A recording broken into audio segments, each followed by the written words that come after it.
Maaf ya, saya lagi ada di tempatku. Tema kita hari ini mengerikan sekali kalau dalam hidup pelayanan kita, hidup kita bergereja, tidak ada keseimbangan antara buah roh dan karunia roh. Ya, perhatikan. Sangat berbahaya dan sangat mengerikan kalau dalam hidup pelayanan kita, hidup bergereja kita tidak seimbang, tidak balance, tidak saling melengkapi antara buah roh dan karunia roh. Saudara, di dalam gereja Tuhan ada istilah karismatik. Nah, apa itu karismatik? Karismatik diambil dari kata karisma. Karisma itu diambil dari kata karunia, karis. Ya. Nah, lalu muncullah aliran karismatik. Nah, sebelum karismatik kita mengenal Pantekosta atau Pentakosta. Yang sama, gereja yang percaya kepada pekerjaan Roh Kudus, yaitu karunia dan buah roh. Tapi berjalannya waktu, saudara. Nah, dengarkan, berjalannya waktu, ternyata kekacauan terjadi dalam gereja Tuhan. Nah, saya kepada ujungnya saja. Kekacauan yang terjadi dalam gerakan karismatik, kalau Pentakosta nggak terlalu parah, maaf ya, jangan tersinggung dulu kalau saya nyebut nama aliran ini. Tapi di karismatik ini yang paling parah. Maka muncul sebuah pendapat, wih kok kayak pedukunan, nah itu dia. Ih kok kayak klenik, saudara, dan macam-macam lagi. Nah, ada satu kalimat yang sangat berbahaya kalau kita tidak seimbang antara karunia roh dan buah roh. Apa itu? Aliran Yesus plus. Maaf ini. Apalagi itu? Jadi, orang-orang karismatik yang cuma menekankan karunia roh tanpa berjalan dengan buah roh dan di dalam buah roh, maka muncul Yesus plus. Jadi nggak cukup hanya Tuhan Yesus buat kelompok-kelompok ini, maka Yesus ditambah dengan doa puasa supaya makin sakti. Yesus nggak cukup hanya Yesus sendiri, ditambah dengan banner, bendera-bendera yang dikebut-kebutan. Lalu di bendera itu ditulisi nama-nama Tuhan dan istilah-istilah yang kelihatannya rohani dan alkitabiah. Tapi Tuhan gak butuh barang-barang itu. Lalu gak cukup dengan benda-benda bendera. Pakai macam-macam. Ya ada istilah 7 elemen. Ditambahin batu, air, tanah, paku. Ya muncul lagi Yesus plusnya pakai minyak urapan. Dikencrotkan kemana-mana. Pakai anggur perjamuan. Dan banyak plus yang lain, karena mereka tidak percaya kalau cukup Yesus saja, ditambahi yang lain-lain. Nah, ini yang mengerikan, saudara. Akhirnya Yesusnya jadi tersingkir. Belum lagi ada gereja, maaf, yang merasa lebih rohani, merasa lebih hebat, lebih dekat Tuhan. Kalau kembali ke akar Yahudi, maaf. Lalu ibadahnya kembali ke hukum Taurat. Pakai ini, pakai itu, pakai tudung ini, jubah ini. Wih, jubahnya mahal-mahal loh, saudara. Itu bisa puluhan juta, 5 juta, 10 juta. Satu jubah saja yang macam-macam.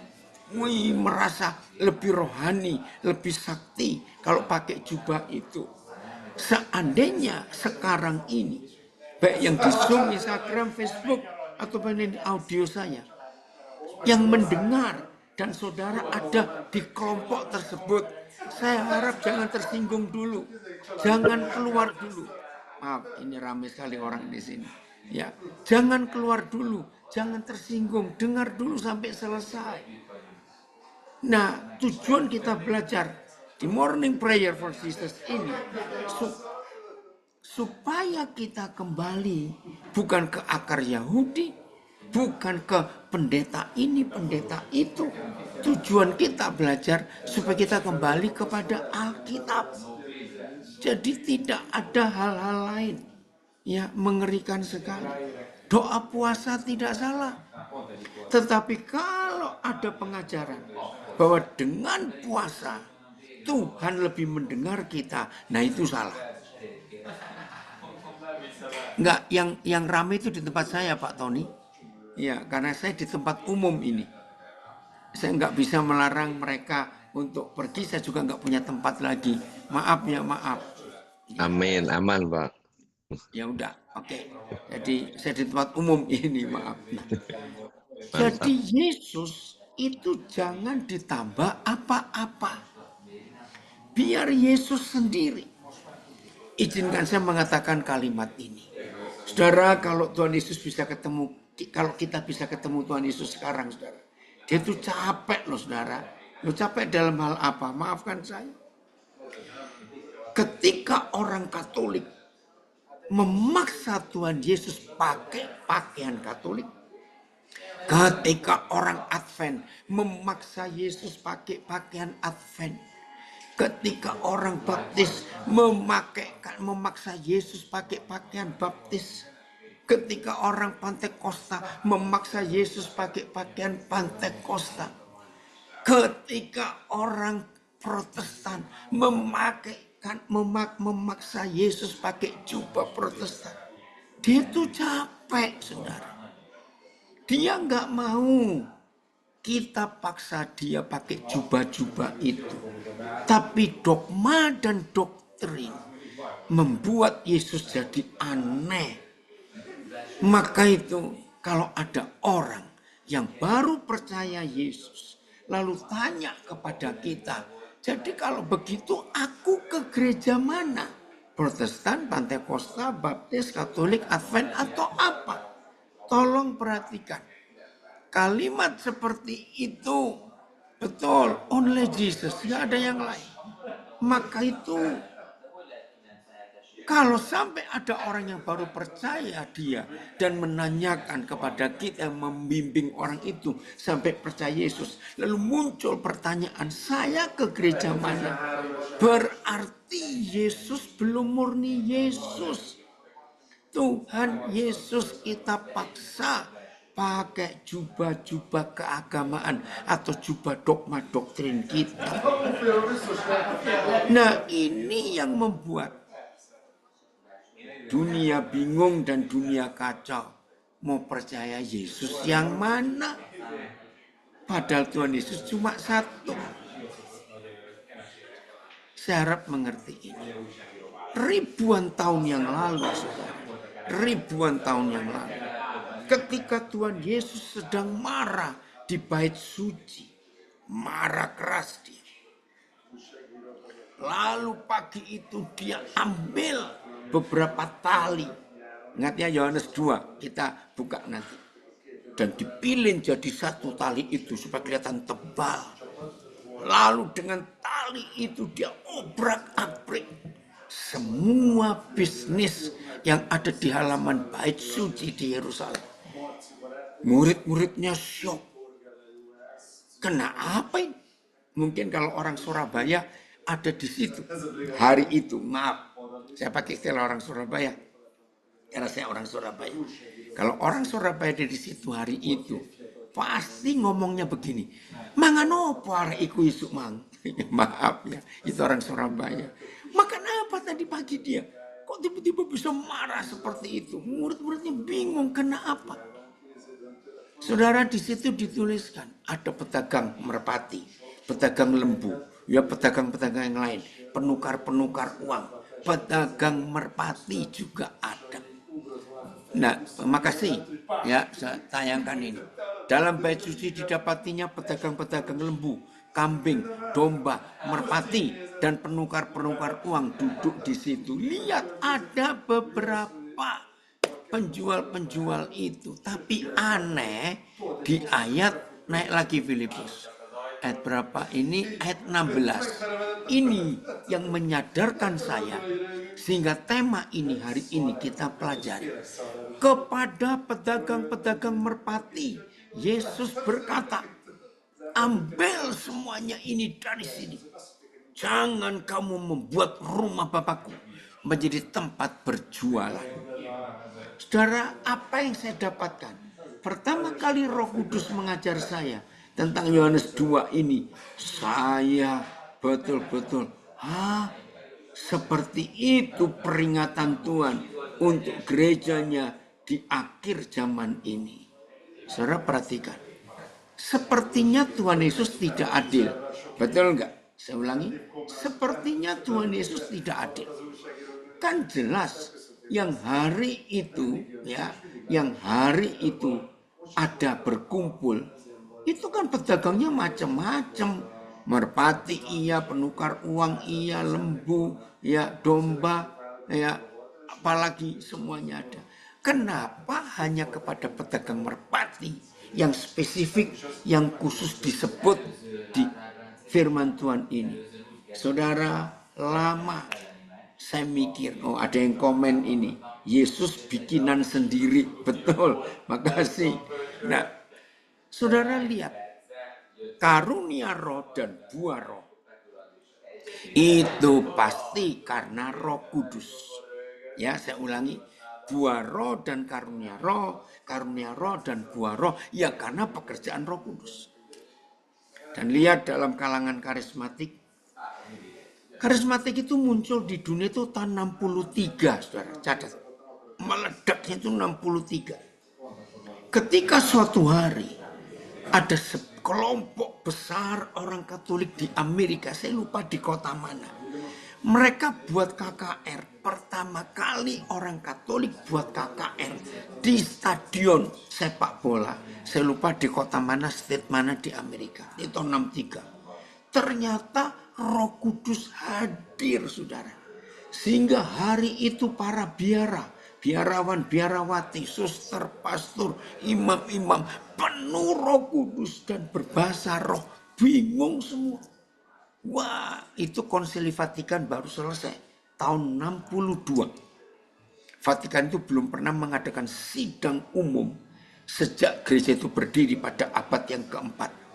Maka itu mereka percaya konsili pertama itu ada di kisah Rasul 15. Ya, lalu baru ada konsili kedua tahun 1962 di Vatikan. Sampai hari ini Gereja Katolik belum pernah mengadakan konsili lagi. Artinya pertemuan agung sedunia dan membahas perubahan liturgi, perubahan dogma atau doktrin. Itu belum pernah ada, baru tahun 62. Nah, begitu Konsili Vatikan kedua melahirkan keputusan bahwa umat Katolik boleh baca Alkitab dalam bahasanya sendiri. Tadinya nggak boleh, dilarang. Hanya pastor, imam yang boleh baca dan tidak boleh pakai bahasa lain, harus bahasa Latin. Tapi Konsili Vatikan kedua merubah semuanya, banyak saya nggak hafal apa yang dirubah pada Konsili Vatikan yang kedua tahun 1962. Nah, tahun berikutnya 63 mereka buat KKR seperti yang dialami oleh gereja-gereja yang lain. Nah, di situ lawatan Tuhan terjadi. Saudara, tahun 65 karismatik masuk ke Indonesia. Ya, langsung tujuannya dari Jakarta ke Bandung oleh seorang imam dari gereja episkopal ya yang diundang ke Indonesia oleh kakak beradik ya yang luar biasa. Sebentar, saya namanya harus ingat, Tan Kelok dan Tan Keyan. Mereka semua orang dari Jawa Timur tadinya. Nah, sudah meninggal. Nah, saudara, dua kakak beradik ini mengalami lawatan Tuhan. Mereka mengundang seorang imam dari episkopal, namanya Edwin Stube. Wah, terjadi lawatan yang luar biasa. di suatu rumah di kota Bandung. Ya, awal tahun 65. Hamba Tuhan ini berdoa dengan beberapa, ya, maaf saya nggak ada tempat lain. Ya, maafkan saya juga bingung di tempat mana. Ya, jadi sabar dulu ya Pak Andre. Ya, maaf. Ya, saya kencengkan aja suara saya. Nah, saudara, tiba-tiba hamba Tuhan ini, ya, menerima pernyataan Roh Kudus. Monas patah. Ya, Monumen Nasional Jakarta itu patah. Lalu dalam nubuatannya, hamba Tuhan ini berkata, kalau Monas patah, akan ada kudeta, akan ada penumpahan darah yang besar. Dan betul terjadi September, 30 September tahun 65. Indonesia mengalami perubahan. Tapi di situ lawatan Tuhan sangat luar biasa, saudara. Sehingga Roh Kudus bekerja dengan dahsyat. Nah, sejak tahun 63 itu, maka gereja-gereja karismatik muncul. Dan ini dia, Roh Kudus diperjualbelikan dengan doa, dengan minyak urapan. Itu semua dimulai dari Amerika. Masih ingat istilah tele-evangelis? Ya, di Amerika tahun awal 70-an terjadi pengkhotbah-pengkhotbah keliling, ya, lalu muncul di TV, maka itu namanya tele-evangelis. Ya, jadi penginjil-penginjil di TV. Dan menyedihkan, hampir semua mereka, kalau mereka sedang khotbah di TV, akhir daripada khotbah itu pasti cari duit. Saudara, beli kalung salib yang sudah kami doakan. Ini minyak urapan, silakan beli. Ini gelang yang sudah didoakan. Nah, ternyata yang dikatakan Yohanes 2 ayat 16 itu terjadi di generasi kita ini. Tidak sedikit hamba-hamba Tuhan, maaf, yang merasa punya urapan, punya karunia roh. Lalu keliling kemana-mana, menubuatkan orang. Apalagi kalau ada flyer-flyer, serbaran-serbaran. Setelah ibadah akan didoakan satu persatu. Maaf. Oh, orang-orang yang percaya Yesus plus sangat suka kalau ikut ibadah, setelah ibadah didoakan. Itu, wah, terus tumpang tangan. Terus dinubuatkan satu-satu. Wih, itu kebaktian bisa berjam-jam, saudara. Aduh, ini dia ada yang komen betul. Western theology berakhirnya jadi teologi kemakmuran. Puji Tuhan. Ini yang ngomong-ngomong sudah pada pindah tempat. ya, jadi ya udahlah, coba ya saya tunjukkan dulu itu mereka. Nah ini. Jadi saya itu di tempat umum, ya. Mereka baru jalan keluar. Puji Tuhan, itu dia ya. Nah itu mereka. Ya sudah sepi ya sekarang. Baik, kita lanjutkan. Perlu sabar, memang perlu sabar. Oke. Ya, nggak ada orangnya, sudah sepi. Nah, jadi setiap kali selesai khotbah seperti itu. Saudara, saya cerita ya suatu hari. Ini di Surabaya. Saya lagi santai, nggak ada pelayanan. Nah, ada teman saya. Memangnya suka nubuat. Dikit-dikit suka nubuat. Ya. Nah, kebetulan. Terus saya bilang, Koden lagi nganggur. Iya. Ayo ikut yuk ke salah satu hotel yang cukup besar di Surabaya. Ada apa? Kalau makan saya nggak mau. Kan kita baru makan. Enggak. Ini ada hamba Tuhan dari Malaysia. Punya karunia nubuat. Aduh. Saya langsung batin, nah ini lagi nubuat. Terus kena apa? Hamba Tuhan ini sangat peka, Koden. Sudahlah, dia teliti sekali. Sampai hal yang tersembunyi pun tahu. Apa? Terus gimana? Nah, hari ini dia datang khusus. Diundang oleh seorang pengusaha. Dan buka meja. Ya, dan kali ini mejanya cukup besar. Isinya kira-kira 15 orang. Kok dipaksa dempet-dempet ya bisa 18. Terus kenapa? Ya datanglah. Ya udah, saya pikir apa salahnya? Saya mau belajar dari hamba Tuhan yang lain. Yang buat saya kaget, saudara. Itu betul-betul saya nggak percaya. Tapi itu fakta. Bapak ikut kelompok yang A atau B atau C. Nah, yang ngajak saya lagi nggak ada. Mungkin dia ke toilet, saya tidak tahu. Lah, saya nggak tahu. Saya diajak. Terserahlah saya mau didudukkan di mana saja. Dengar. Oh bukan begitu Pak. Maksudnya kelompok A itu yang 4 orang paling dekat dengan si hamba Tuhan kiri kanan. Dan siapkan uang sekian juta. Hah? Kalau kelompok B itu jarak ke-5 dan ke-10. Baru kelompok C sekian juta lagi. Saudara bayangkan. Ini zaman ini. Wih, saya pikir apa-apaan ini.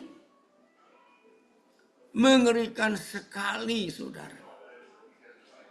Maka itu, maaf, yang sedang sibuk hanya dengan karunia-karunia roh saja. Tapi tidak seimbang dengan buah roh, hati-hati. Ada istilah lain yang muncul dari kelompok karismatik ini. Taurat saja, tanpa kasih karunia, maka terjadi benturan keras. Nah itu dia, ya, Taurat. Ada orang menekankan firman, wih keras dan tegas, bagus. Tapi kalau tidak diimbangi dengan kasih karunia atau anugerah, maka orang ini jadi diktator. Tapi kasih karunia saja, anugerah saja, tanpa firman, tanpa Taurat, maka Injil jadi lemah, murahan. Jadi harus ada keseimbangan antara firman, ya Taurat, dengan anugerah. Harus sejalan antara buah roh dan karunia roh. Saudara, bukan buah-buah roh dan bukan karunia-karunia roh. Salah baca. Buah. Sebab cuma satu jenis buah roh. Maaf, cuma satu.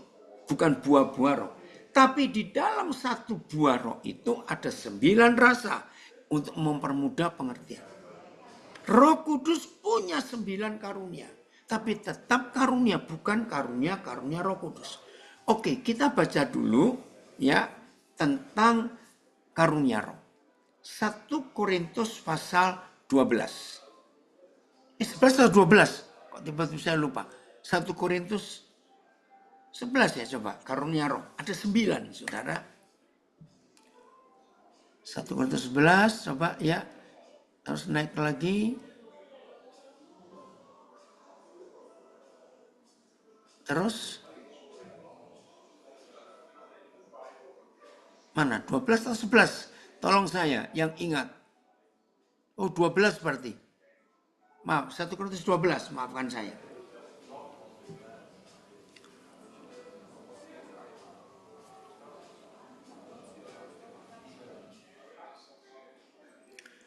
Oke, ayat berapa? Terus ayat 7 kok nggak salah. Coba mulai 7. Nah ini dia. Oke, mulai ayat yang keempat. Ya. Ada rupa-rupa karunia. 1 Korintus 12 mulai ayat 4. Ada rupa-rupa karunia, tapi satu roh. Dan ada rupa-rupa pelayanan, tetapi satu Tuhan. Terus, dan ada berbagai-bagai perbuatan ajaib, tetapi Tuhan adalah satu yang mengerjakan semuanya dalam semua orang. Wih keren sekali ya. Saya baca ayat 6-nya. Dan ada berbagai-bagai perbuatan ajaib, tetapi Tuhan adalah satu yang mengerjakan semuanya dalam semua orang. Ayat 7. Lihat ya. Tetapi kepada tiap-tiap orang dikaruniakan pernyataan roh untuk kepentingan bersama dalam nama Yesus. Tekankan ini, untuk kepentingan bersama. Bukan untuk si pribadi yang punya karunia dan hanya untuk orang tertentu yang bisa memberi banyak uang. Lalu si hamba Tuhan yang merasa punya karunia hebat ini ngikutin terus. Dan akhirnya lihat, tidak sedikit orang Kristen jadi bodoh. Mau beli rumah, oh telepon Nabi itu, betul nggak rumah yang mana? Anak mau masuk sekolah, oh telepon dulu si hamba Tuhan yang punya urapan itu. Boleh nggak sekolah di situ? Mau bisnis apa? Telepon dulu nabi itu. Itu loh ngerohnya mengerikan. Akhirnya di mana Tuhan? Kalau sudah begitu. Oke, kembali lagi. Filipus belum selesai. Ya. Phil, kamu tuh belum pernah jawab loh. Papa ini bertanya berkali-kali. Kenapa harus keluar masuk firman ayatnya ini loh. Papa ini belum ngerti. Kalau memang ada masalah nggak apa-apa. Ya, oke. Belum jawab loh Phil. Bisa jawab sekarang nggak? Daripada Papa nunggu. Halo? Tidak ada masalah Pak. Ya, karena Oh, ya. ya di videonya inginnya menampilkan fokus ke Papa gitu. Oh, tapi kalau waktu baca Alkitab nggak apa-apa ya, nggak usah fokus ke saya ya. Hari-hari ketemu lu saudara lewat Zoom ini maaf ya, supaya ini tahu. Sebab kepada yang seorang, Roh memberikan karunia untuk berkata-kata dengan hikmat. 1. Kepada yang lain, Roh yang sama memberikan karunia berkata-kata dengan pengetahuan. 2. Kepada yang seorang, Roh yang sama memberikan iman. Ya. Ya. Yang berikut dan yang ketiga, yang kepada yang lain, Roh memberikan karunia untuk menyembuhkan. 4. Yang kelima, kepada yang seorang, Roh memberikan kuasa untuk mengadakan mujizat. Yang keenam, naik Phil, dan kepada yang lain, ia memberikan kuasa untuk dan kepada yang lain ia memberikan karunia untuk bernubuat. Yang keenam, dan kepada yang lain lagi yang memberikan karunia untuk membedakan bermacam-macam roh.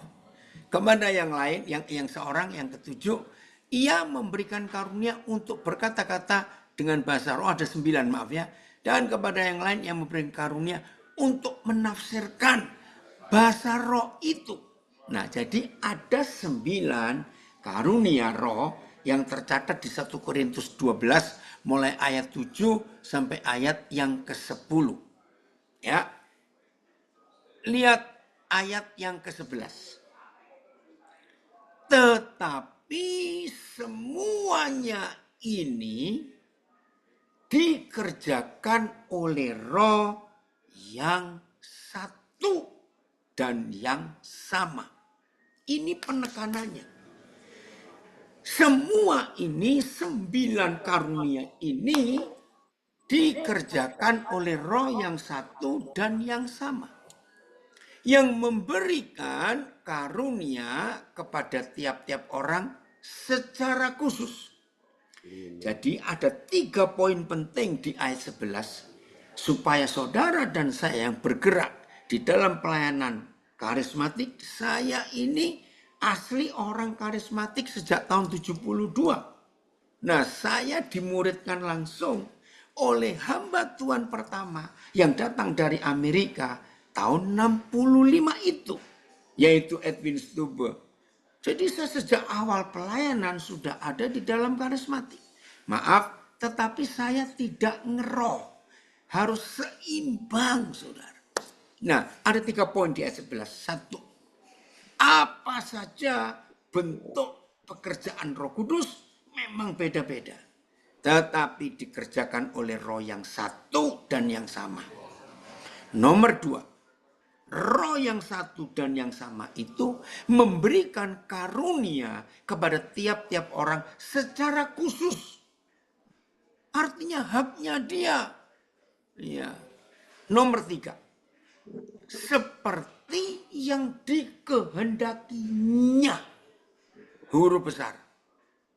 Maka itu ada istilah dalam karismatik, ada nubuat. Itu berarti seperti yang dikehendakinya. Maaf, ini orang pintar melesetkan. Tapi ada yang lu buat. Lu buat. Dan ada juga yang ketiga yang ku buat. Jadi ada nubuat, ada lu buat, ada ku buat. Nah, Tuhan tidak ingin yang dua ini. Jangan yang lu buat dan jangan yang ku buat. Biarlah yang nu buat saja. Artinya seperti yang dikehendakinya. Jadi bukan untuk kepentingan apa-apa dan siapa-siapa. Ini dia. Wih, dari BSD. Sekarang banyak hamba Tuhan pengen jadi selebritis. Karena memang ada pasarnya, paham ya. Yaitu fans clubnya. Jadi kita bisa bedakan mana follower, mana fans club. Her, unik juga kamu ngomong. Tapi itu betul. Nah, jadi 9 karunia roh itu bukan milik kita. Jadi kita nggak boleh berkata, saudara, saya punya roh nubuat. Saya punya roh berkata-kata dalam bahasa roh. Saya punya roh mujizat. Saya punya karunia kesembuhan. Saya punya, nggak ada. Semua milik Tuhan dikerjakan oleh roh yang satu dan yang sama. Sesuai dengan kehendaknya. Bukan keinginan kita. Maka itu, terima kasih Phil, ini Papa mau bilang untuk terjemahan lain. Maka itu ketika, maaf ya, saya cuma cerita. Banyak orang tahu, saya ini cukup peka dengan Roh Kudus. Tapi saya tidak mau, karena saya tidak bisa. Kalau tiba-tiba ada orang tanya, Pak Daniel atau Koden, tolong doakan saya, Tuhan mau bicara apa? Wih, itu saya tentang keras. Kalau ada orang maksa begitu, saya cuma tanya, punya Alkitab enggak? Kalau enggak punya saya belikan. Loh kenapa? Mencari firman Tuhan bukan lewat orang lain. Harus dari diri sendiri belajar ketemu firman. Ya, ayat. Semuanya ini dikerjakan oleh roh yang satu dan yang sama. Yang memberi kepada masing-masing orang seperti ia kehendaki. BS. Ayo naik cepat Filipus. Jadi ingat ya, saya tidak mau. Tolong Koden tanyakan Tuhan, jodoh saya siapa? Wih, itu pedukunan, itu klinik rohani. Hati-hati saudara, enggak. Tuhan kita enggak seperti itu. Ingat baik-baik ya, kita harus berubah. Semuanya itu dikerjakan oleh roh yang satu itu juga. Masing-masing orang diberi karunia yang tersendiri menurut kemauan roh itu sendiri. Keren, TSI. Semuanya dikerjakan oleh roh Tuhan. Dia juga lah yang menentukan kemampuan mana yang diberikan kepada setiap orang. Dan kita nggak bisa milih-milih. Tolong Agung sudah bangun. Jadi kita nggak bisa milih-milih. Nah ini ada yang tanya. Jadi gimana? Ada sekolah atau kursus karunia bahasa roh? Ngawur itu. Nah, ini cucu saya manggil saya opung, pung gembala, pung gem. Nggak ada sekolahnya di Alkitab, nggak ditulis kok. Apalagi bilang sekolah Nabi. Maaf ya, ayo kita bernubuat, bareng-bareng belajar bernubuat. Nggak ada, saudara. Jangan aneh-aneh. Oke? Nah, FIA-nya coba Filipus. Lihat ya. Jadi hanya Roh Kudus yang mengerjakan yang sama. Semua karunia dan kuasa ini diberikan oleh roh yang sama, yang menentukan karunia atau kuasa yang mana harus diberikan kepada kita masing-masing. Maka itu saya tegaskan lagi, pasti di antara kita ada yang tanya, Koden terus gimana dong supaya saya bisa dapat karunia roh itu? Pasti ada yang tanya. Saya jawab, hanya kalau saudara dan saya taat mutlak kepada Bapa di surga, maka karunia roh itu bekerja. Jangan sekali-kali ada yang mengajar melawan firman. Kalau saudara rajin doa puasa, dalam sebulan 20 hari puasa, engkau jadi makin sensitif, makin peka pada Roh Kudus. Ngawur. Saudara harus bangun pagi 3:30 dan doa sampai jam 5. Maka karunia roh akan bekerja. Setan itu yang ngajar. Ada yang berkata, beri persembahan sebanyak-banyaknya. Maka saudara makin peka. Wih, ngawur itu. Saudara, tidak ada usaha dari kita sedikit pun supaya karunia roh dan buah roh itu nyata. Selain taat, tolong catat. Maka itu saya menentang kalau ada khotbah. Wih, kalau saudara rajin puasa, engkau hebat bekerja. Aduh, itu jadi sombong. Iya. Kenapa? Kalau saudara ingin sakti dan puasa, ya sama dengan dukun. ada komen. Karunia itu inisiatif Tuhan. Amin. Untuk memperlengkapi kita dalam melayaninya. Betul sekali. Bersifat tentatif, bukan statif. Benar. Jadi tergantung hari itu ada orang sedang membutuhkan apa dari karunia roh. Dan kebetulan saudara atau saya lagi ada di situ. Dan tidak ada orang lain. Tolong, ini harus dimengerti baik-baik.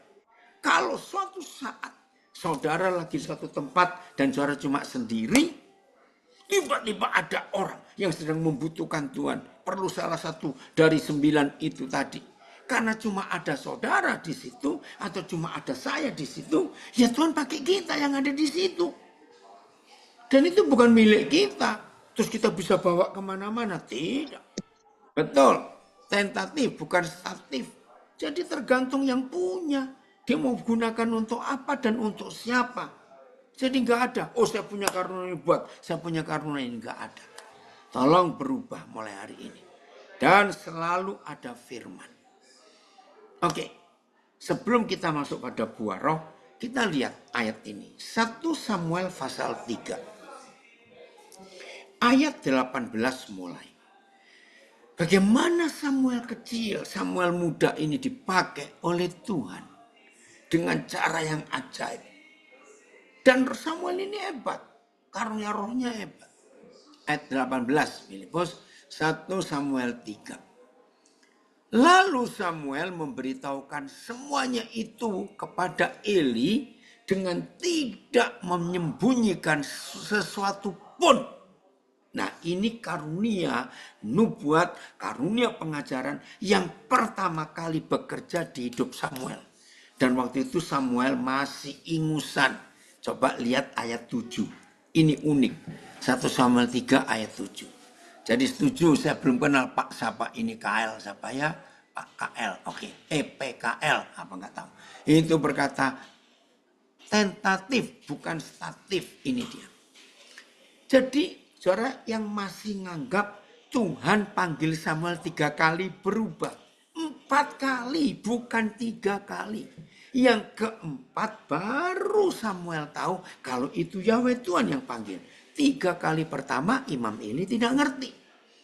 Nah kenapa sampai 4 kali? Dan sabarnya Tuhan ngajak Samuel ngomong. Ternyata ini anak ingusan.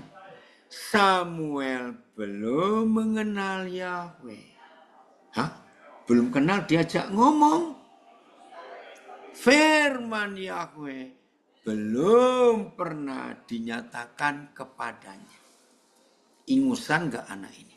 Lalu pertanyaannya, lah ngapain yang maha besar, yang maha kudus, yang maha kuasa ngajak ngomong anak gak ngerti apa-apa?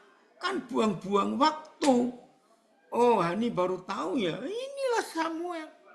Nggak ngerti apa-apa. Jawaban saya kalau ada yang tanya. Hari itu ada keadaan yang sangat genting, sangat darurat di Israel. Yahweh Tuhan Bapa di surga harus memberitahu. Sama seperti, saudara masih ingat alat sensor tsunami? Yang dipasang di laut sejak tsunami Aceh. Ya tujuannya apa? Supaya kalau ada tsunami mau datang, alat itu bunyi, memperingatkan. Nah hari itu saudara, akan ada tsunami besar di Israel. Tabut akan dicuri. Karena Imam Eli nggak bertobat. Kerajaan, kemuliaan Tuhan akan lenyap. Namanya Ikabod. Nah Tuhan itu bingung mau cari siapa yang diajak ngomong ini. Imam Eli, coba lihat ayat 2. Imam Eli itu seperti apa kondisinya? Ya, pada suatu hari Eli yang matanya mulai kabur dan tidak dapat melihat dengan baik sedang berbaring di tempat tidurnya. Nah ini kondisi pemimpin gembala zaman itu. Terus ayat 1. Pada waktu Samuel yang muda itu menjadi pelayan Yahweh di bawah pengawasan Eli. Ini loh masalahnya. Pada masa itu firman Yahweh jarang, penglihatan-penglihatan pun tidak sering. Saudara tahu apa artinya? Maka itu hamba-hamba Tuhan, pengkhotbah-pengkhotbah, gembala-gembala, majelis-majelis, penginjil-penginjil. Tolong ya perhatikan, hati-hati. Kalau sampai mata rohani jasmani kita kabur, sampai telinga rohani, telinga jasmani kabur, celaka saudara, celaka. Ampuni kami Tuhan. Kondisi ini yang saya paling takutkan sebagai rekan sekerja Yesus. Aduh Tuhan tolong, ini mengerikan. Coba lihat terjemahan lain Filipus. Serius. Kalau kita yang menyebut diri hamba Tuhan, pelayan Tuhan, pemberita firman. Tapi sudah mulai tuli rohani, kabur rohani, aduh celaka. Pada suatu hari Eli sedang berbaring di tempatnya. Penglihatannya mulai kabur sehingga dia tidak dapat melihat dengan baik. Coba ayat satunya, Phil. Ayat satunya. Ini ngeri loh saudara. Maka itu kalau sampai ada pelayan Tuhan. Hidupnya nggak seimbang. Cuma ngeroh saja. Nggak ada buah roh. Cuma firman-firman. Khotbahnya tajam firman. Tapi nggak ada kasih karunia. Wih itu pendeta jahat. Di Indonesia ada loh saudara seorang hamba Tuhan. Setiap kali saya dengar dia khotbah, apalagi sekarang ada YouTube, nggak pernah senyum wajahnya. Sampai saya tuh pernah bicara dengan tangan kanannya. Cobalah beritahu dia, senyum sedikit lah. Nggak pernah, apalagi tertawa. Wih, ini hamba Tuhan menakutkan. Ya, maaf, jangan tanya saya di sini, nggak boleh. Ayat Samuel yang masih muda itu melayani Yahweh di bawah pengawasan Eli. Pada waktu itu firman Tuhan Yahweh jarang, dan penglihatan tidak sering. Coba BIS-nya. Waduh, mengerikan sekali ini. Sementara itu Samuel yang masih anak-anak itu melayani Yahweh di bawah pengawasan Eli. Pada masa itu jarang sekali ada pesan dan penglihatan dari Yahweh, TSI.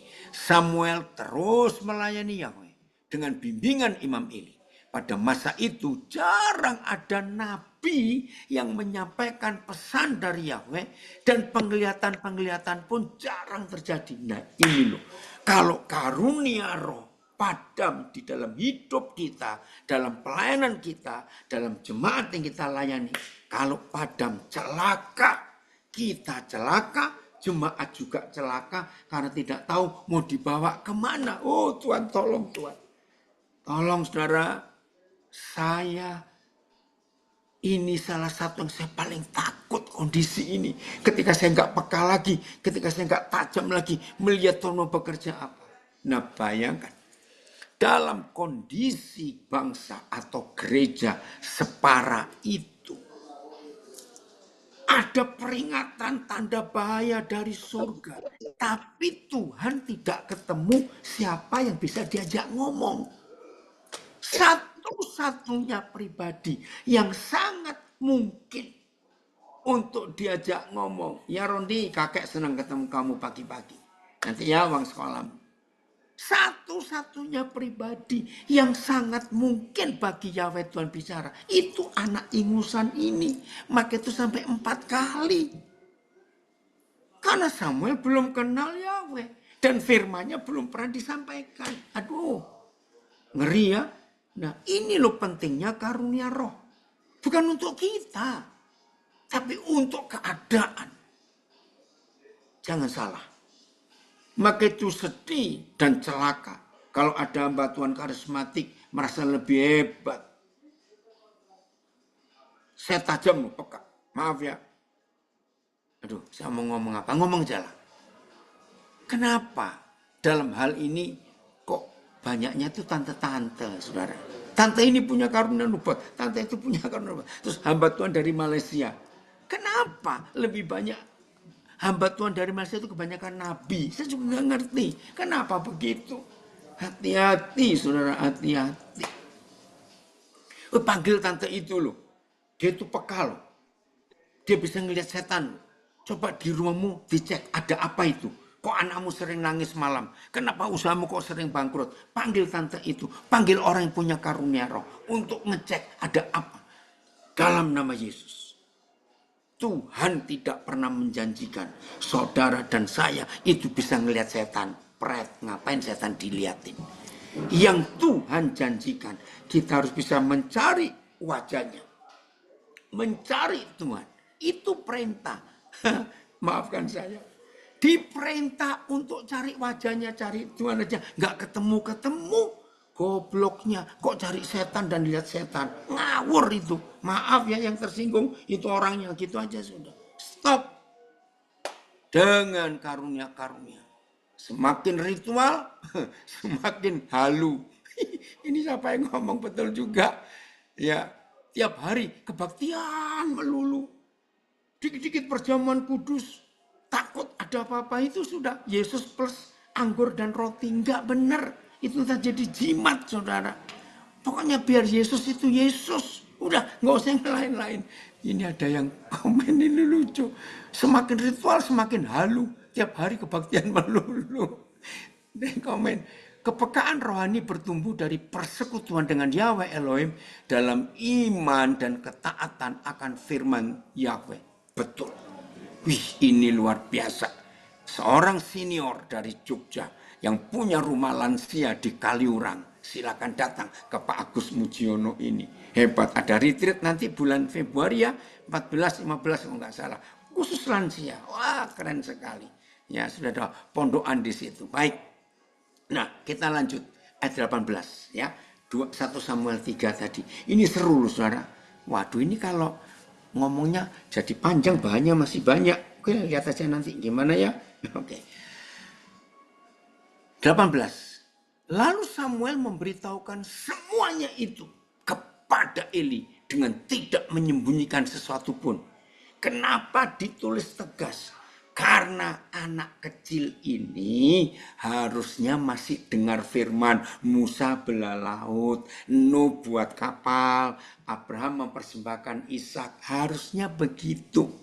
Tapi anak kecil ingusan yang belum kenal Tuhan, belum tahu apa-apa, diajak ngomong tentang hancurnya Israel, tentang rusaknya tabut perjanjian, dicuri oleh orang Filistin, rumah Tuhan dibakar, wah semuanya.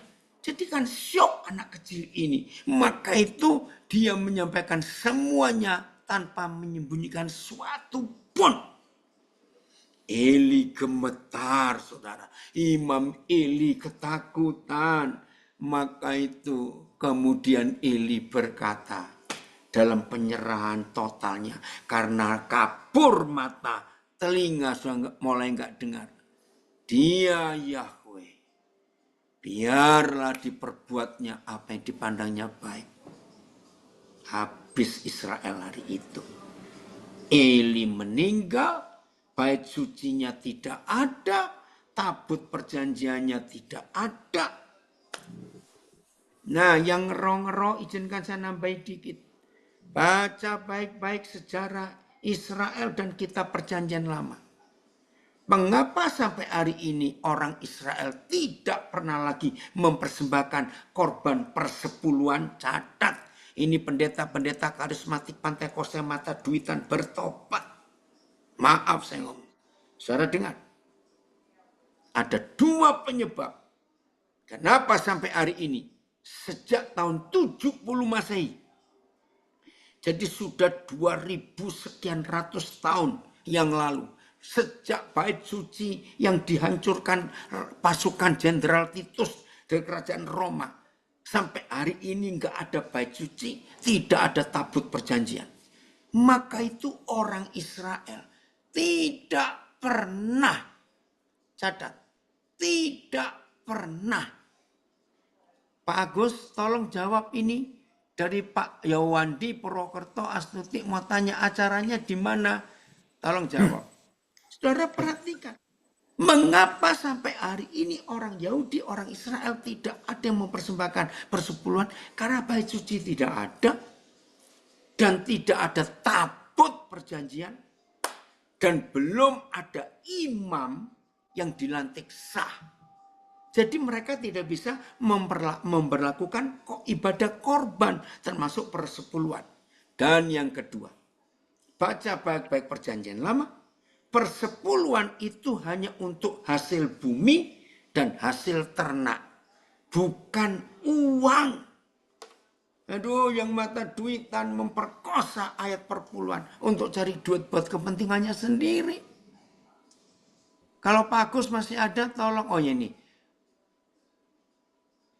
Ya, oh di Taman Doa Pius ya. Ya oke, lihat nomornya ada. Ngerti ya saudara? Nah sekarang lihat ayat 19. Apa yang terjadi setelah Eli meninggal? Bait suci tidak ada. Di Israel nggak ada ibadah sabat. Karena nggak ada yang mimpin. Nggak ada tabutnya. Jadi ibadah sabat saja tidak bisa. Apalagi perpuluhan. Itu dia. Ada yang tanya dari Nabire. Apa perlu Yahweh bertanya kepada kita, kamu mau jadi saya? Ini, hei, nyeleneh sekali ini. Ini ada yang tanya dari Nabire. Betul juga ini, ayo. Ada yang mau tanya gak kepada Tuhan? Ada yang mau jadi Tuhan? Wakili Tuhan. Oke. Dan Samuel makin besar. Tanpa ada ibadah, sabat tidak ada, ibadah korban persembahan apa-apa tidak ada, karena nggak ada bait suci, karena nggak ada tabut perjanjian, ayo hancur. Dan Yahweh menyertai dia. Tolong karismatik yang ngeroh-ngeroh, lihat kalimat ini. Dan tidak ada satupun dari firman-Nya itu yang dibiarkannya gugur dalam nama Yesus. Saudara jangan panik kalau nubuat yang saudara sampaikan salah dan batal. Ingat, saya pernah salah karena manusia. Maka itu jangan sekali-kali. Saudara sedih, mutung, orang Jawa bilang, kecewa, nggak mau jadi hamba Tuhan. Karena saudara, nubuat yang saudara sampaikan salah. Loh katanya dari Tuhan, kok begini? Firman ini 1 Samuel 3 ayat 15 menjamin. Yang dijamin tidak dibiarkannya gugur adalah firman yang tertulis. Bukan karunia roh. Tolong catat ya, beri penegasan ini. Nah, dari Surabaya ada komen. Lah, sekarang semua gereja beraliran Pentakosta, karismatik, semuanya menetapkan dan mengajar ketaatan, beri perpuluhan apapun dan bagaimana. Sudah diberi ajaran, jemaat harus mentaatinya. Iya, kalau saya, ayo pindah gereja rame-rame. Jangan kebaktian di situ saja. Maaf loh saudara, tapi bersyukur loh, kira-kira 5 tahun belakangan ini saya ketemu sudah banyak jemaat yang pintar-pintar. Apa itu jemaat pintar? Jemaat yang gak mau dibohongin, ditipu oleh pendetanya pakai ayat untuk beri persembahan. Maafkan saya, ya. Jadi tidak ada. Maafkan saya. Ini pernah saya ngomong ini ada orang tertawa geli. Loh memang. Saya sudah banyak jemaat yang pintar toh. Ya, jadi yang tanya ini ya pindah gereja saja. Dan saya meyakinkan saudara, sekarang juga tidak memberi perpuluhan itu tidak dosa dalam nama Yesus.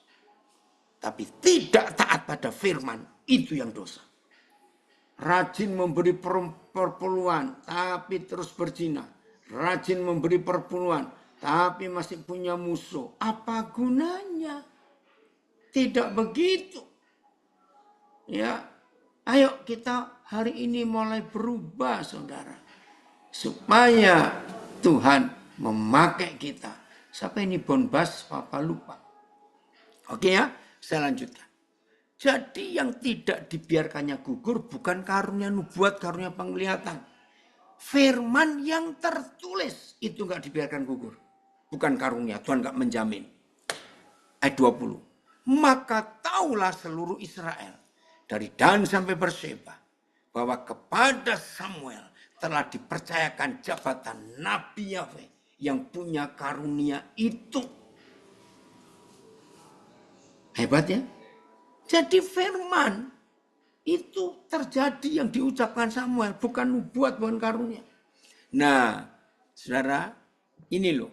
Samuel ini satu-satunya nabi, satu-satunya hamba Tuhan, satu-satunya pelayan Tuhan yang tidak pernah dilantik.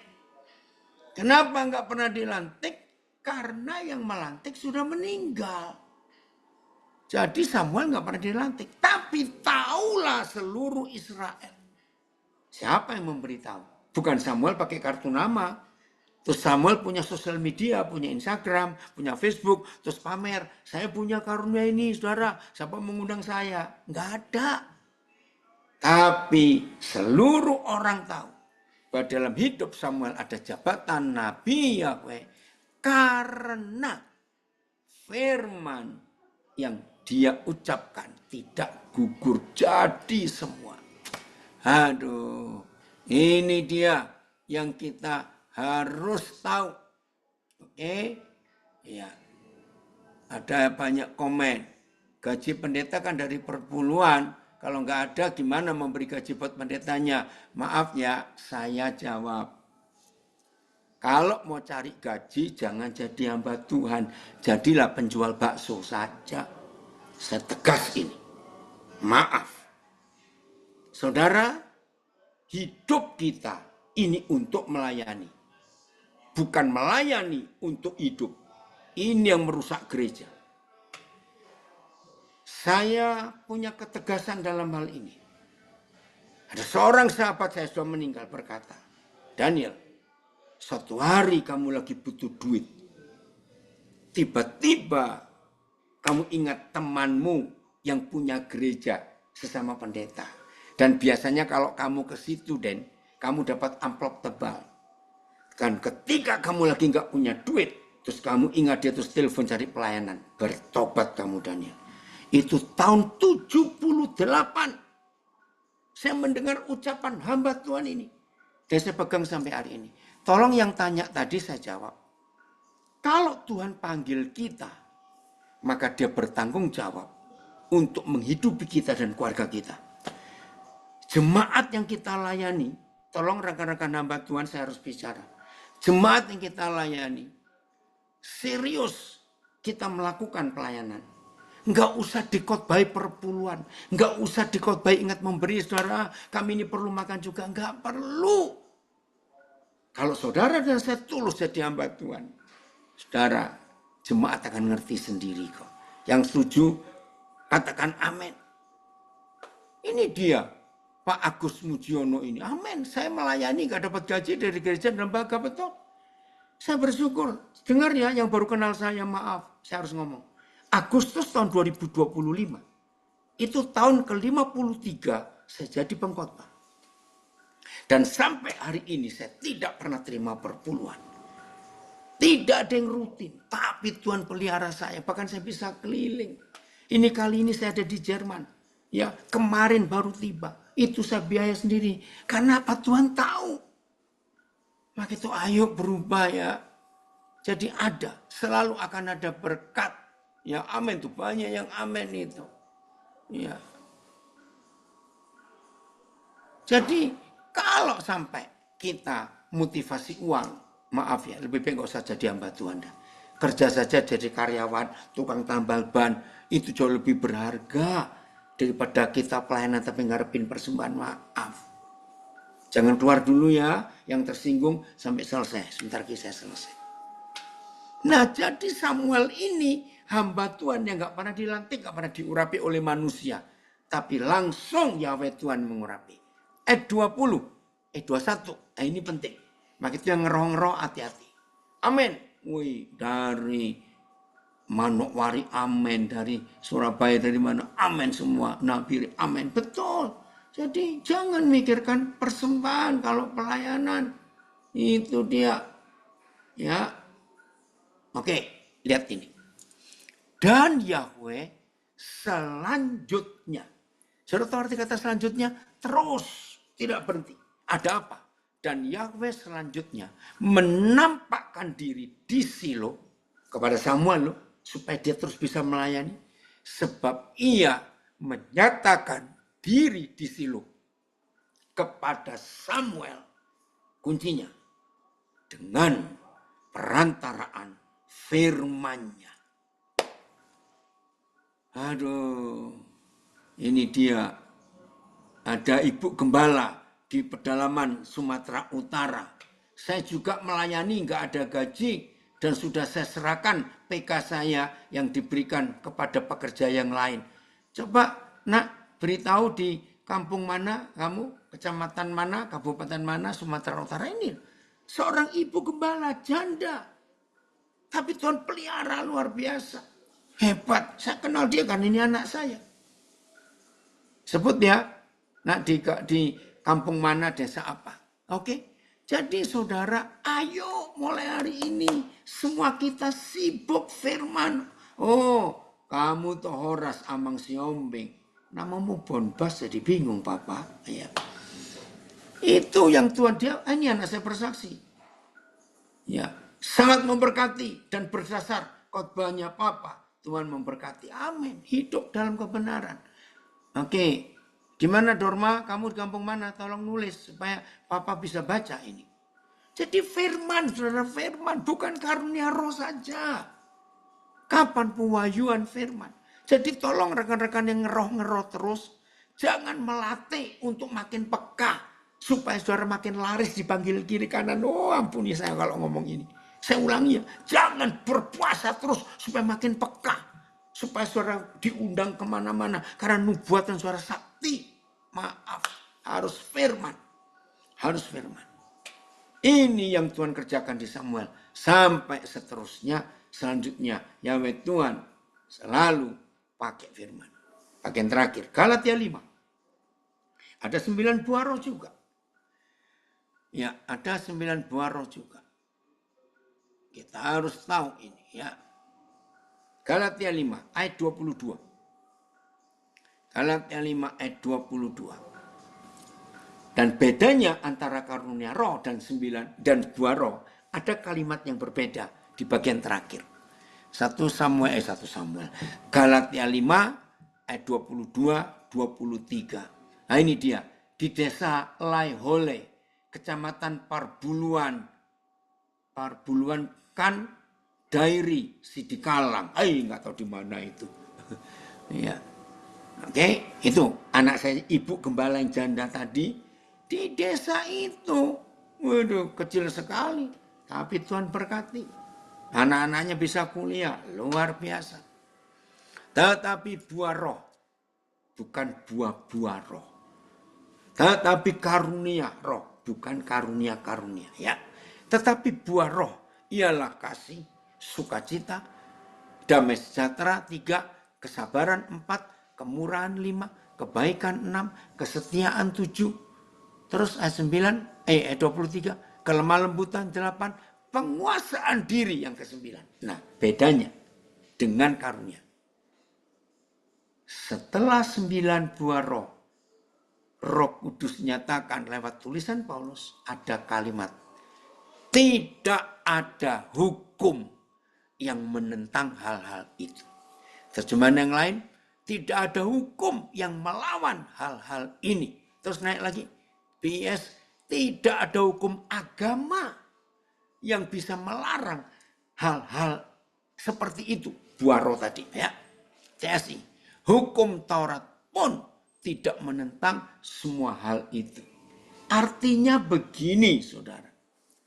Ternyata orang yang bergerak dan hidup di dalam karunia roh, yang 9 juga tadi jumlahnya, itu seringkali bermasalah dan ada masalah dan buat masalah. Dan orang yang hanya hidup dan bergerak di dalam karunia saja tanpa buah roh, maka banyak pertentangan di hidup orang-orang itu. Luar biasa bukan? Kalau ini lengkap antara karunia dan buah roh, maka apa yang saudara dan saya kerjakan atas nama Tuhan dan untuk Tuhan dan dirasakan oleh banyak orang, itu tidak akan ada yang menentang. Jadi kalau saudara hanya buat karunia roh saja, itu hidupnya ngeroh. Dikit-dikit komat kami, dikit-dikit begitu. Mau masuk restoran, komat kami di depan pintu, lihat dulu. Ada patung naganya enggak? Ada sesajinya enggak di lantai? Ada itu. Ya enggak masuk-masuk. Nanti mau ke pasar, mau kemana? Ada roh apa ini? Ada roh apa? Ngapain? Capek. Saudara jangan pusing dengan roh-roh itu. imbangi dengan firman. Maka kekuatan firman itu luar biasa. Maka itu dalam hidup ini saudara, ayo kita kerjakan. Oke, sebelum saya akhiri, boleh nggak ada pertanyaan? Silakan yang di Zoom, Instagram, Facebook. Ada yang komen lagi. Jemaat jangan diancam dengan perpuluhan. Tidak kasih perpuluhan, tidak diberkati. Aduh, kenapa Lin kok tertawa Lin? Ya, Koden. Jadi banyak hal yang baru yang kita dapatkan, Koden, pada pagi hari ini. Amin. Karena sudah sesi tanya jawab ya, Koden ya. Iya, boleh langsung aja ya. Boleh. Ibu Rustin mau bertanya Iya, biasanya. ya. Saya bertanya dulu. Satu-satu dulu. Ibu Tolong Rustin. satu-satu dulu. Jangan berebut. Nah, coba Saya Pak moderator Koden. host yang Ibu Rustin, silahkan. Koden. Bapak ya Den ya. langsung aja. Ini kan gereja semuanya itu ada ayatnya, dianjurkan semua gereja itu ada perpuluhan. Saya setiap melihat gereja mesti ada perpuluhan, itu berdasarkan ayat, tapi tidak memaksa, Pak. Lah, apakah itu salah kalau kita memberi itu, Pak? Gitu loh. Kalau memberi jangan pakai kata perpuluhan. Karena kalau pakai kata perpuluhan itu hanya di tempat kudus di Israel. Tapi ada ayatnya loh, Pak. Gitu. Ya wis, Ibu, saya nggak mau berdebat. Kalau Ibu mau beri saja nggak apa-apa. Cuma saya berpatokan perjanjian lama. Bahwa kalau tidak ada bait suci dan tidak ada tabut perjanjian, perpuluhan tidak berlaku. Maka itu sampai hari ini orang Israel tidak pernah memberi perpuluhan. Karena apa? Bait suci tidak ada, tabut tidak ada, imam tidak ada atau belum ada. Dan perpuluhan itu hanya untuk hasil bumi, sayur, pertanian, dan ternak. Jadi yang tetap mau beri nggak apa-apa. Toh bukan untuk saya kok, untuk gereja saudara. Jadi Bu Rustin jelas ya, nggak apa-apa, lakukan saja. Oke, yang lain, ayo gantian. Jelas ya Bu Rustin. Ya. Koden, soalnya dari Maleakhi 3 ayat 10 banyaknya si Koden ya. Iya, kalau diambil itu saja tapi tanpa lengkap 5 kitab Musa, itu salah. Apalagi motivasinya. Begini aja ya, yang terakhir ya untuk perpuluhan, saya harap tidak ada yang tanya. Jadi saya batasi, yang tanya perpuluhan saya nggak mau jawab. Karena saya mau akhiri dengan kalimat ini. Semua yang kita lakukan adalah sesuai yang Tuhan Yesus ajarkan. Setuju? Ya nggak setuju, aneh gitu aja. Nah, selama Tuhan Yesus hidup, tolong beritahu saya. Pernahkah Tuhan Yesus sesembahan kita yang kita agung-agungkan, pernah nggak dia memerintah satu kali saja untuk kita beri perpuluhan? Kalau saudara bilang pernah, berarti saudara punya Alkitab yang lain, hati-hati. Tapi hidup taat, hidup kudus, hidup mengampuni, hidup berbagi, Yesus ajarkan berulang-ulang. Tapi perpuluhan tidak pernah satu kali pun. Jadi mau pakai ayat mana lagi, goblok? Yesus nggak pernah nyuruh, pinter. Janjian. Oke, stop. Tidak ada bahas perpuluhan lagi. Saya lebih baik ngomong yang lain. Maaf, buang-buang waktu. Tapi ada yang mau bertanya, Koden, kalau nggak perpuluhan janji iman gimana, Koden? Nah, janji iman itu kurang ajar lagi. Cari sampai robek Alkitab, saudara. Tidak ada kata janji iman. Saya mau marah. Pendeta yang maksa saudara janji iman itu kurang ajar. Itu artinya saudara suruh nulis cek mundur. Itu kan kurang ajar. Kalau mau beri itu nggak usah pakai janji iman, goblok. Mau beri ya beri, kalau ada, nggak ada ya nggak apa-apa. Janji iman lagi. Terus buah sulung, ngawur lagi itu. Mana? Buah sulung pun harus ada bait suci, ada tabut perjanjian, ada imam yang menerima. Oke ya, stop ya. Saya tidak membahas persembahan. Bentuk apa saja. Kalau saudara mau dibodohi para pendeta itu silakan. Tapi jangan tanya saya. Selama saya jadi hamba Tuhan 53 tahun ini, tidak pernah saya bicara uang pada orang yang saya layani. Ayo tanya yang buah roh dan karunia roh. Ayo cepat, ini lebih penting ah. Kalau enggak saya tutup. Saya akan tidur. Siapa yang mau bertanya? Boleh raise hand yang mau bertanya? Tapi janji ya, bukan uang, bukan persembahan, bukan perpuluhan. Saya nggak mau. Persembahan, bukan uang katanya. Ya, awas. Ya, Pak PKL mau bertanya? Saya bukan mau bertanya, saya sangat senang karena Bapak ini lebih senior 10 tahun dalam pelayanan, mendengarnya berbicara seperti mendengar Billy Graham lagi bicara. Iya. Ya, selalu dasarnya what Bible said. Ya, Amen. what Bible said, bukan Amen. apa yang saya saksikan, yang saya alami. Iya, Jadi betul. firman tadi kita hidupi dalam hidup kita. Ya, kita jangan sampai terpaku sama fenomena rohani. Ya, Setuju. kayak fata morgana di padang pasir. Kita lihat seperti ada air, ternyata nggak ada air. Nah, itulah yang terjadi banyak sekarang. Terima kasih pencerahannya Pak Daniel. Di sini ada Pak Hari Paat, teman Bapak yang tunanetra. Oke, ini ada komen dari Belanda. Persembahan sulung sampai persembahan bungsu. Ini istilah bagus. Bentar, saya ulangi ya. Ini dari Belanda ini. Persembahan sulung sampai dengan persembahan bungsu buat malak jemaat. Kena lagi dah. Oke, Pak Hari Paat. Puji Tuhan. Ayo lanjut yang lain. Cepat, ngarang waktu. Ya, ada Ibu Melana. Silakan Bu Melana. Daniel, saya mau tanya, seseorang itu memiliki karunia roh lebih dahulu ataukah buah roh? Gitu. Karena Barengan. di situ disebut Barengan, ya, Pak? barengan. Harus bersama-sama. Harus bersama. Ya, soalnya di dalam namanya itu buah roh itu harus seimbang dengan karunia roh. Berarti kalau baca dari topiknya itu loh Pak ya. Kalau baca di topik itu kan cuma penulisan supaya gak kepanjangan Bu. Jadi bisa terus kayak gini. Ya, karunia roh seimbang dengan buah roh. Buah roh seimbang dengan karunia roh. Itu kan cuma penulisan aja, nggak apa-apa.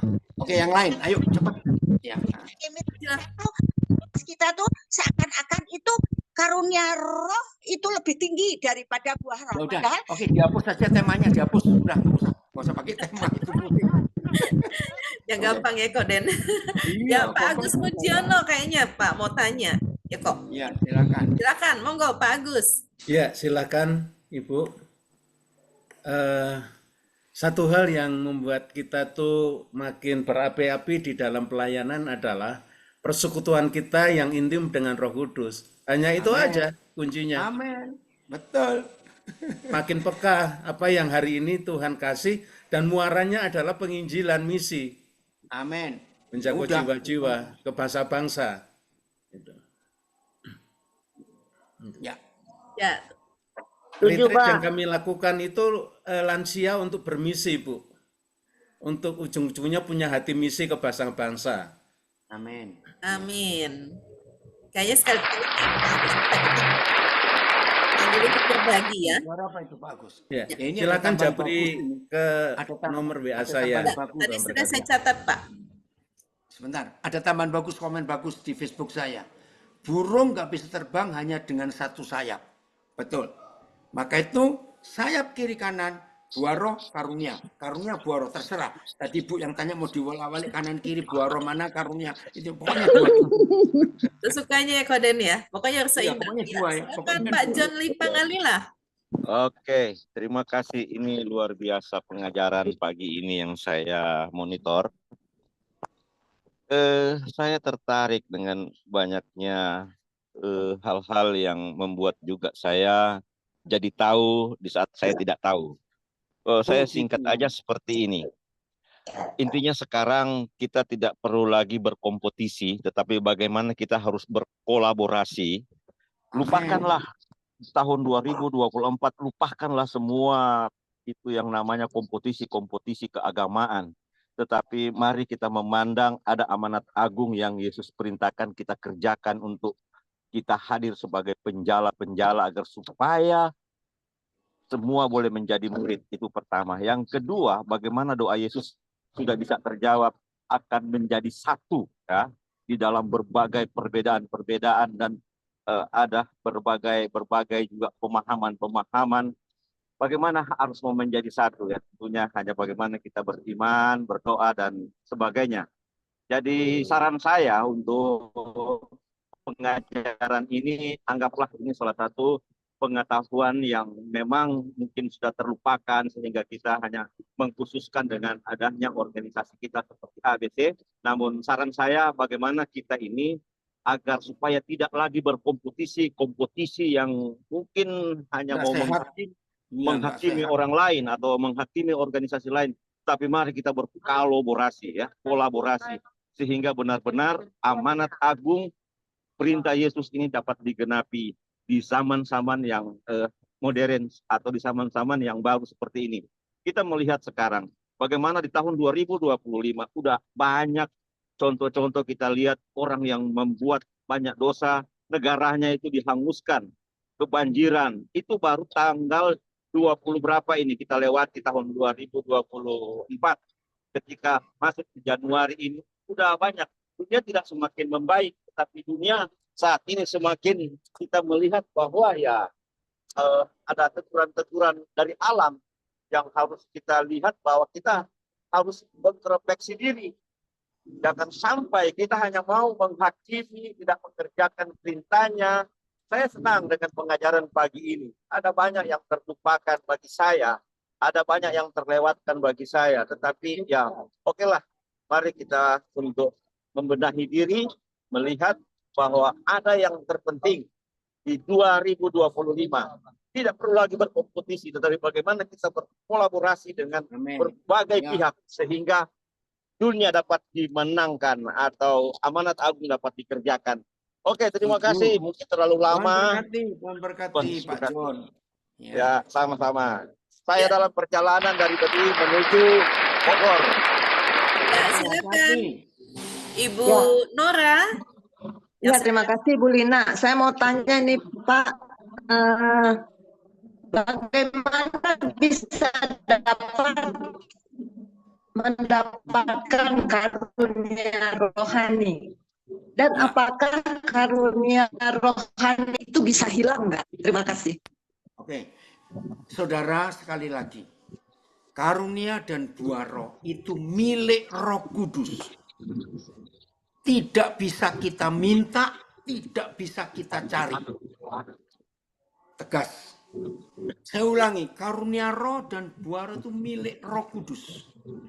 Tidak bisa kita minta, tidak bisa kita cari. Tergantung dia mau pakai kita untuk yang mana. Maka itu kuncinya cuma satu, taat. Taat. Nah, ini pertanyaan yang sama juga dengan suara kita dari Jawa Timur. Ada yang bertanya begini ya, supaya kita tahu. Sebentar, Jawa Timur, mana tadi? Ya, ada yang kesembuhan. Coba sebentar, supaya saya nggak salah. Tolong. Ya, tapi kenyataannya ada berapa pendeta yang punya spesialisasi penyembuhan. Gimana itu? Seolah-olah bukan tentatif. Nah, ini kalimat yang salah. Semua karunia roh itu bekerja bukan karena diri kita. Saya ulangi ya. Semua karunia roh itu bekerja karena ada orang yang membutuhkan. Misalnya suatu saat di tengah keramaian yang luar biasa, ya, tiba-tiba ada orang sakit dan jauh dari dokter, jauh dari puskesmas, dan ada saudara anak Tuhan di situ. Maka Tuhan akan pakai saudara bekerja dengan karunia penyembuhan. Karena ada orang yang butuh. Nah, begitu saudara selesai mendoakan orang itu dan sembuh, setelah itu karunia itu bukan milik kita lagi. Tergantung kapan Tuhan mau bekerja. Nubuat juga begitu, bahasa roh, penglihatan, kata-kata hikmat, semuanya. Jadi bukan milik pribadi. Ya, itu semua nggak ada spesialisasinya, tergantung Tuhan. Ya, maka itu supaya kita nggak sombong. Jelas ya? Oke, lanjut. Siapa lagi? Koden, kalau gitu nggak ada kursus ya Koden? Soalnya tadi di atas ada yang bilang ada kursus profetik lah. Nah ya, di sini juga banyak IG, Facebook saya kursus kenabian, kursus nggak ada. Ngawur aja kok itu. Kita kursus khotbah aja deh sama Koden. Iya, itulah. Itu jadinya kalau ada kursus profetik, jadinya lu buat atau ku buat. Celaka sekali. Ya. Ada lagi kah yang mau bertanya? Silakan rasain atau langsung bicara karena saya tidak bisa melihat semuanya. Ini ada yang tanya, tidak bisa minta atau cari, apa boleh mengusahakan 1 Korintus 15 ayat 1. Nah, kata usaha ini kalau kita baca teliti itu karena taat. Jadi usaha kita cuma latihan taat, nurut. Makin taat kepada Tuhan, maka makin gampang Roh Kudus pakai kita dalam karunia dan buahnya itu. Contoh, salah satu buah roh adalah murah hati. Nah, orang pelit, ngerti nggak maksud saya? Orang pelit mau doa puasa mau apa, nggak akan keluar buah roh yang ini, nggak akan. Gitu. Oke, ada pertanyaan tambahan tadi, bagus. Ntar ya, mana tadi ini? Misalnya dari 9 itu gugur 1, nggak ada kata gugur, karena itu buah roh, karunia roh. Jadi bukan satu-satu, tidak. Semua jadi satu. Tergantung Roh Kudus mau pakai kita yang mana. Ya, ada yang bilang, bagaimana kalau ada pendapat, kalau kita tidak bisa bahasa roh, itu kurang dekat dengan Tuhan. Nggak ada ayatnya, itu ayat tambahan dia sendiri. Pokoknya kembali pada Alkitab. Seperti Pak Pangalila tadi bilang, ayo kembali pada Alkitab. Oke, silakan. Lina, ada lagi? Tadi Ibu Nora, apakah masih mau bertanya? Karena sempat saya lihat ada raise hand lagi. Udah cukup. Terima kasih Ibu Lina dan Bapak. Oh ya, terima kasih. Ada lagi Kak? Silakan langsung bertanya. Jangan takut tuh saudara, walaupun saya rasanya gak kasar gini. Pak Nelson bertanya nih Pak Koden. Ya. Siapa yang menilai bahwa buah roh dan karunia roh itu sudah seimbang? Kita sendiri atau orang lain? Orang lain. Contohnya begini. Apa manfaat yang dapat dari Tuhan, dari orang-orang yang ada di sekitar kita? Kalau manfaatnya lengkap, secara roh, karunia bagus, secara buah bagus, secara pengajaran firman bagus, secara anugerah pengampunan bagus, nah orang lain menikmati. Nah dari apa yang dikatakan itu yang Samuel alami. Samuel sendiri nggak tahu loh. Kalau di hidupnya ada jabatan Nabi Tuhan itu dia tuh nggak tahu. Maka itu ketika tahulah seluruh orang Israel. Jadi mereka ngomong ke Samuel. Sam kalau gitu kamu aja lah jadi pemimpin kami. Kami ini nggak bisa loh. Nggak ada ibadah, kamu aja. Nah mereka minta. Itu dia. Ada yang tanya, karunia bisa hilang Pak? Karunianya nggak bisa hilang. Itu milik Roh Kudus. Kalau milik kita hilang. Jadi pokoknya gini loh saudara. Bukan milik kita. Tadi saya tekankan toh di 1 Korintus berapa tadi? 12 ayat yang berapa ya bagian terakhir. Semua itu dikerjakan oleh satu roh yang sama. Sesuai dengan apa yang Roh Kudus kehendaki. Jadi aduh saudara tolong ya.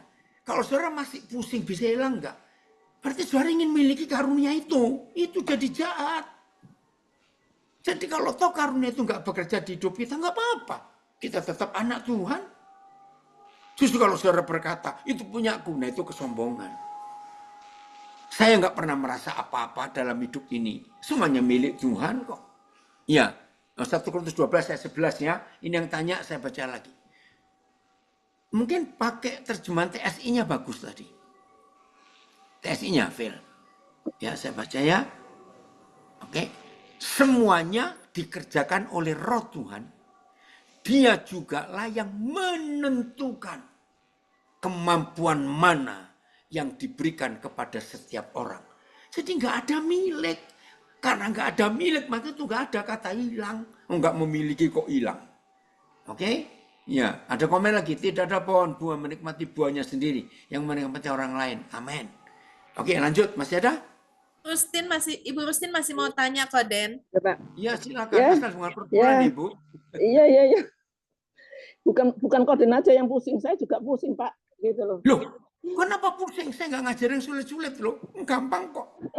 Kalau pusing itu sedih saya. Masa dimintain duit dibodoh-bodoh kok mau terus? Aduh, itu pusing. Gini, Pak. Oke, Ibu silakan tanya apa? Pertanyaannya 2 singkat saja, Pak. Orang Ya. pelit, apakah bisa masuk kerajaan surga? Yang kedua, Tidak bisa. tidak bisa yang ya kedua, Pak ya. Oh, jadi orang pelit itu tidak bisa masuk kerajaan surga Pak ya? Nggak bisa. Ya. Nggak bisa Jadi ya. pendeta Terus, pelit pun harus diingatkan itu. terus yang kedua, Pak, orang tidak Ya. bisa bahasa roh, apakah bisa masuk kerajaan surga? Karena bahasa roh itu bukan kewajiban. Surga itu cuma satu, bertobat atau tidak. Meninggalkan dosa atau tidak. Jadi nggak ada. Maka itu banyak yang ngawur-ngawur. Bahasa roh itu bukan jaminan. Bahasa roh itu, kita ini sudah bahasa roh sejak bayi loh saudara. Bahasa roh itu bahasa ibu. Bahasanya papa di surga. Nggak apa-apa. Nggak apa ya, Pak ya. Dalam hati aja bahasa roh.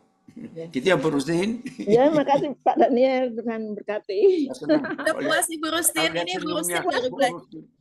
Pada Pak Daniel, saya Saya pertanyaannya kalau tuh lihat wajahnya membuat Bu pusing. Rustin, tertawanya renyah sekali orang Bener Jawa ya, bilang. anu teh, Ya, magisnya ya. silakan. Ya.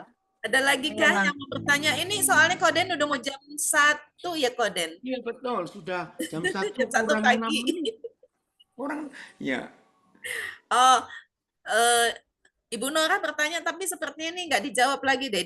Ada pertanyaan gini, Koden. Tadi kan sudah sepakat Koden ya. Oh iya, satu lagi Pak nanya, kalau nggak ada perpuluhan, dari mana penghasilan gereja untuk semua kegiatan? Ya dari persembahan jemaat. Ya, betul. Istilahnya aja deh. Perpuluhan. Persembahan. Saudara, saya ini pernah jadi gembala loh, hampir 14 tahun. Kok pacar Bruni. Coba Di dengar dulu, pacar saya mau Bruni. bersaksi. Tolong mute dulu. Saya pernah jadi gembala hampir 14 tahun, 13 tahun, 38 bulan. Selama saya jadi gembala, tidak ada kantong persembahan yang beredar. Gereja yang saya pimpin waktu itu pintunya ada 5. 2 kiri, 2 kanan, 1 pintu masuk. Nah, di 5 pintu itu saya taruhkan kotak persembahan. Yang mau kasih, yang nggak mau juga nggak apa-apa. Selama 13 tahun 8 bulan, tidak pernah ada perpuluhan di gereja saya. Tapi tiap bulan, kebutuhan gereja, bayar listrik, kebersihan, bayar air, ya biaya pekerja, orang kantor, ya apa-apa. Itu ditulis rutin. Nah, terus saya bilang, yang mau beri silakan beri.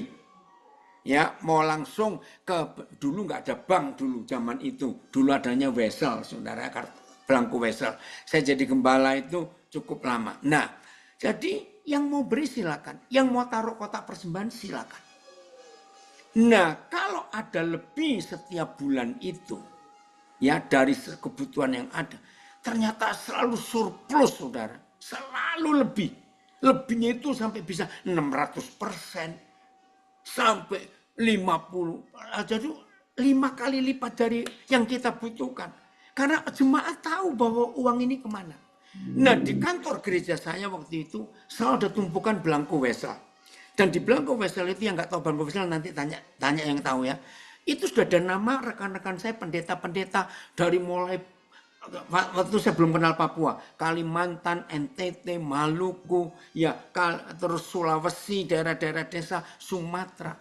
Nah itu tiap kali bendahara ngitung ada lebih, langsung dibagi rata ke semua hamba-hamba Tuhan yang kami ingin berkati. Dan ada loh, apa itu nggak pernah kekurangan loh. Walaupun saya nggak pernah khotbah perpuluhan. Kalau saudara ingin bukti nanti saya tunjukkan mantan-mantan jemaat saya yang sudah kaya-kaya ada di mana, silakan telepon. Itu bukti. Nah, bendahara saya itu bendahara lama.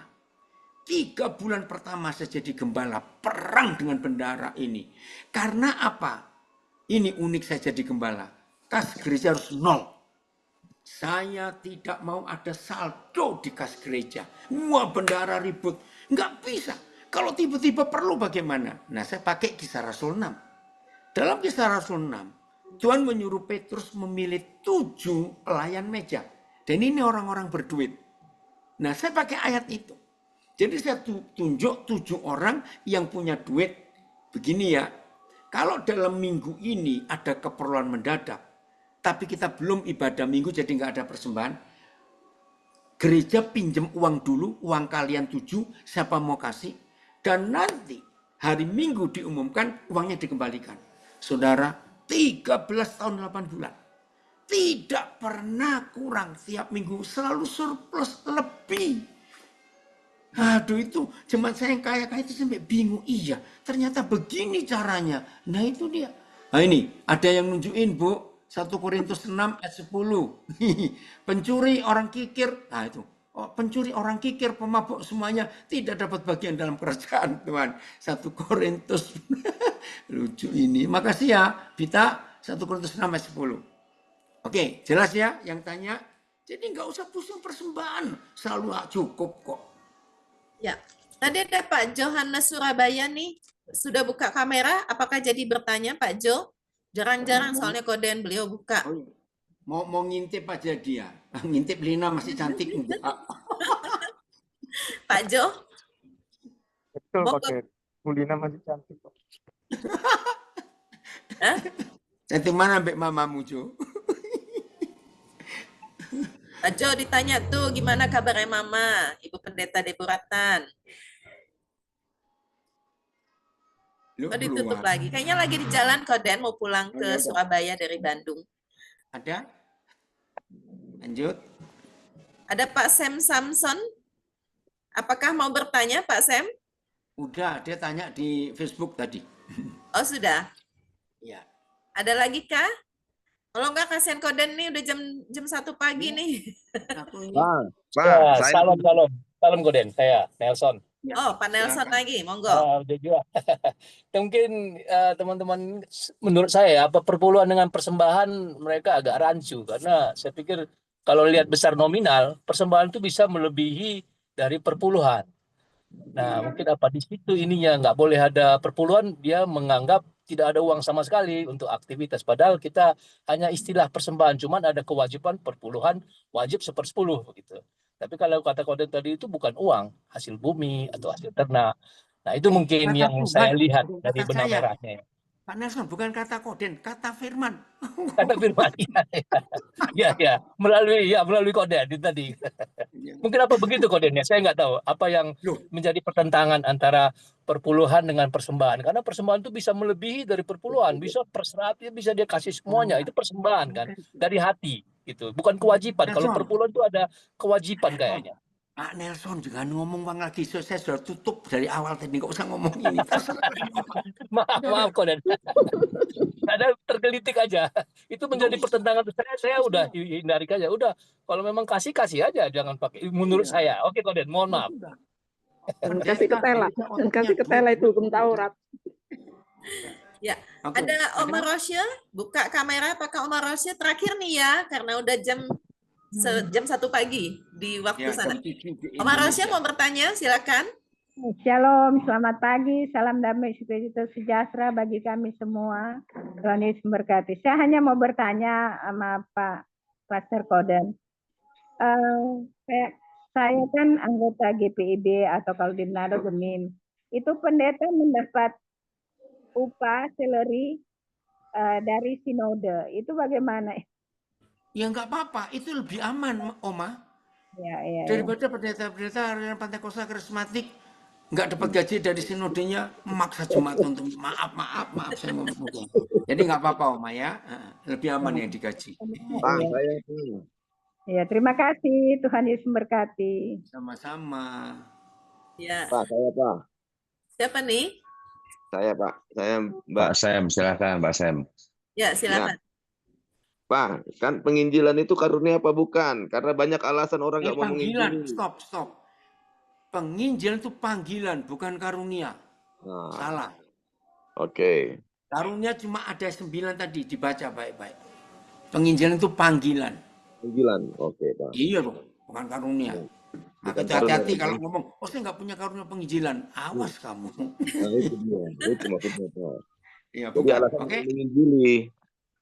Koden ini sebenarnya kalau tiap Sabtu MGC ini tiap jam 8 Koden, sampai jam 8. Jadi mohon Koden menyiapkan fisik walaupun ada di Jerman. Sampai jam 8 kami biasanya Koden. Kalau hari biasa sampai 6.30. Nah, Koden pasti fisik Koden cukup kuat. Ini banyak sekali yang antusias karena ini pengajarannya mungkin 3 bulan sekali yang kami rasakan ya. Nah, kalau saya sih tiap Selasa, Senin, Rabu, Jumat itu selalu lewat ini. Banyak sekali saya ikut Koden. Cuman teman-teman di sini antusias sekali. Ya. Kalau gitu rekamannya Setuju Pak Nelson. dulu. Jangan untuk Pak Koden. bingung nanti rekamannya. Coba ya. Oke, yang di audio kita stop dulu, nyambung. Ya, oke. Ya, siapa lagi kah? Ada lagi kah yang mau bertanya? Masalahnya Nelson, Koden ini dari perjalanan, ya. Jadi kan ini di Jerman masih hari Jumat. Nah, Kamis malam kemarin, tanggal jam 9, 21 WIB, saya terbang ke Munich via Istanbul. Iya, Nah, Istanbul. itu kalau di total perjalanan itu hampir 21 jam. Nah, jadi hari ini saya baru istirahat sebentar karena tadi sebelum jam ini saya ada ibadah. Tapi enggak di live, ya. Jadi tadi saya ibadah itu 7:30 malam, jadi 1:30 subuh waktu WIB. Nah, 1:30 subuh WIB selesai tadi jam berapa tadi? Jam 3:30 WIB. Terus jam 5 nyambung ini. Nah, itu jadinya capek juga Nelson.